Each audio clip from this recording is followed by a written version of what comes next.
Breaking చూస్తున్నాం. BRS నేతలు దాసో శ్రవణ్, కుర్ర సత్యనారాయణ గవర్నర్ తమిళసైకు వినతి పత్రం అందజేశారు. హైకోర్టు తీర్పు మేరకు తమను ఎమ్మెల్సీలుగా ప్రకటించాలని కోరారు. అయితే వినతి పత్రంలో పలు ఆసక్తికర విషయాలు ప్రస్తావించారు.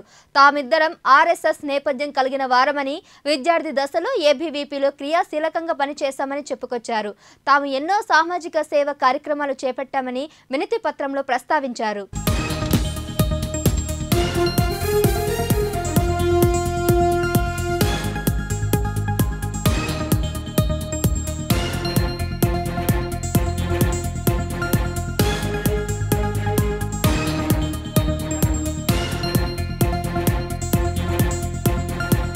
దాసో శ్రవణ్, కుర్ర సత్యనారాయణ రాజకీయ నేతలు కావటం వల్లే ఎమ్మెల్సీలుగా వారి ఎంపికను గవర్నర్ తమిళసై తిరస్కరించారు. అయితే తాజా వినతి పత్రంలో శ్రవణ్, కుర్ర సత్యనారాయణ తమ సంఘ్ నేపథ్యాన్ని ప్రత్యేకంగా ప్రస్తావించడం చర్చనీయాంశమైంది. తమిళనాడుకు చెందిన తమిళసైది కూడా సంఘ్ పరివార్ నేపథ్యమే. ఈ అంశాన్ని దృష్టిలో ఉంచుకొని శ్రవణ్, సత్యనారాయణ తమ ఆర్ఎస్ఎస్ బ్యాక్గ్రౌండ్ ను తెరపైకి తెచ్చారన్న వాదనలు వినిపిస్తున్నాయి. అటు మొన్నటిదాకా ఉద్యమ నేతలమంటూ చెప్పుకున్న నేతలు ఇప్పుడు సంఘ్ నేపథ్యాన్ని ప్రస్తావించడమే అనే విమర్శలు వస్తున్నాయి.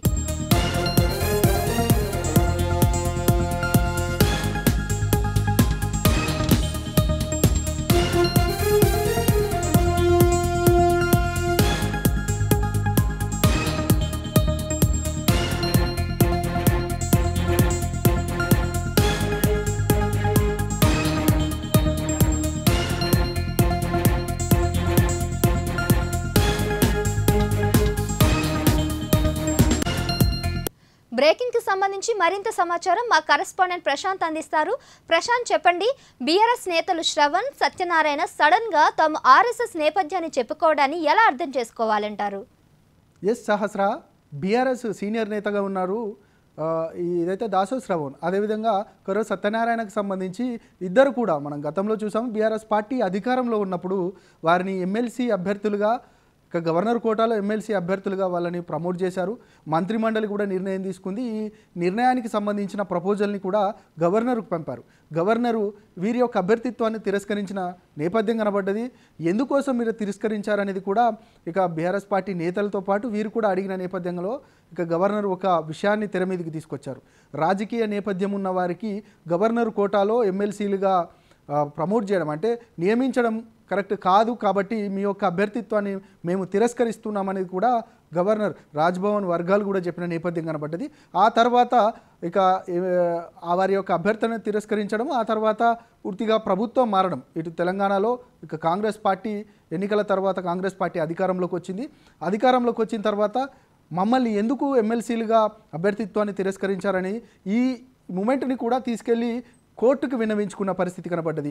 మా నేపథ్యం రాజకీయ నేపథ్యం కాదు, మా గత నేపథ్యం అంతా కూడా సామాజిక ఉద్యమాలు, అదేవిధంగా మేము పూర్తిగా ఆర్ఎస్ఎస్ బ్యాక్గ్రౌండ్ నుంచి వచ్చామంటూ కూడా కోర్టుకు విన్నవించుకుంటున్న సందర్భం కనబడ్డది. ఆ తర్వాత ఇక గవర్నర్కి సంబంధించి మరొక మారు కాంగ్రెస్ పార్టీ అధికారంలోకి వచ్చిన తర్వాత కాంగ్రెస్ పార్టీ వాళ్ళు కూడా గవర్నర్ కోటాలో ఇద్దరు అభ్యర్థులకు సంబంధించిన వారి పేర్లను పేర్కొనడం జరిగింది.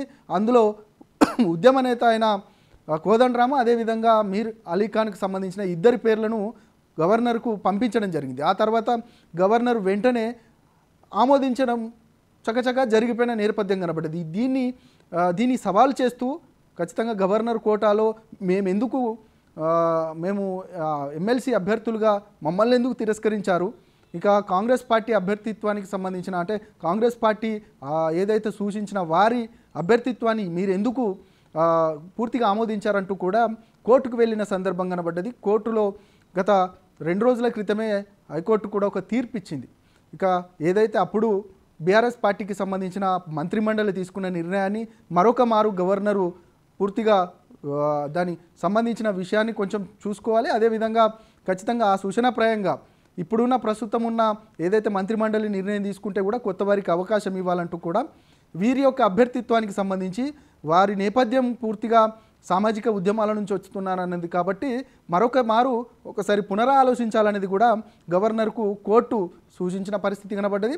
మొత్తానికి వారిని అభ్యర్థిత్వానికి సంబంధించి వారిని మరొక మారు ఆలోచించాలి అంటూ కూడా కోర్టు చెప్పిన సందర్భం కనబడ్డది. ఇదే నేపథ్యంలో ఈరోజు కుర్ర సత్యనారాయణ అదేవిధంగా దాసో శ్రవణ్ గవర్నర్ని కలవడానికి వెళ్ళారు. అక్కడ ఒక వినతి పత్రం అందజేసిన పరిస్థితి కనబడ్డది. ఇక మా నేపథ్యం అంతా కూడా ఏబీవీపీ నేపథ్యం, అదేవిధంగా ఆర్ఎస్ఎస్కు సంబంధించి మేము అక్కడి నుండే వచ్చాము కాబట్టి సామాజిక ఉద్యమాల నుంచి వచ్చాము, మమ్మల్ని పూర్తిగా కన్సిడర్ చేయండి, ఖచ్చితంగా మరొక మారు ఎమ్మెల్సీలుగా మమ్మల్ని మా అభ్యర్థిత్వాన్ని కూడా మీరు ఆమోదించాలంటూ కూడా వారొక ఏదైతే లెటర్ను అందజేసిన సందర్భం కనబడ్డది. ఇక ఈ లెటర్ ఇవ్వడము దానికి సంబంధించి ఒక అభ్యుదయవాదులు అదేవిధంగా కొంతమంది కొన్ని విమర్శలు చేస్తూ ఉన్నారు. గతంలో మీరు తెలంగాణ ఉద్యమకారులు అని చెప్పారు, తెలంగాణకు సంబంధించి ఉద్యమం చేశాము, అందువల్లనే మమ్మల్ని ఖచ్చితంగా ఎమ్మెల్సీలుగా అభ్యర్థిత్వాన్ని ఆమోదించండి అంటూ కూడా మీరు చెప్పిన మాటలన్నీ అబద్ధమా? పూర్తిగా ఏబీవీపీ మూలాలకు సంబంధించి ఆర్ఎస్ఎస్కు సంబంధించిన ఆ ప్రస్తావన మీరు ఎందుకు తీసుకొస్తున్నారంటూ కూడా కొంతమంది అపోజ్ చేస్తున్న సందర్భం కనబడతా ఉంది.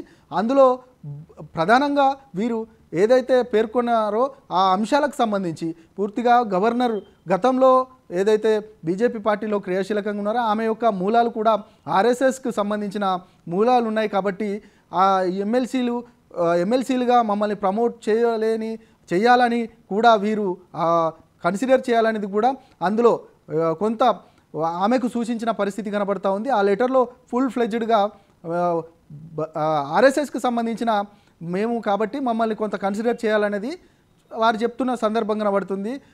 ఇక గవర్నర్కి సంబంధించి ఏ విధంగా ముందుకెళ్ళబోతున్నారు, ఏ విధంగా నిర్ణయం తీసుకోబోతున్నారు అనేది మాత్రం ఇక మనం వేచి చూడాల్సిన అంశం. దాంతోపాటు ప్రధానంగా వారు చెప్పిన ఏదైతే పలు అంశాలు ఉన్నాయో ఆ అంశాలకు సంబంధించి మాత్రం కొంతమంది నుంచి వ్యతిరేకత వస్తున్నాయి, విమర్శలు వస్తున్నాయి.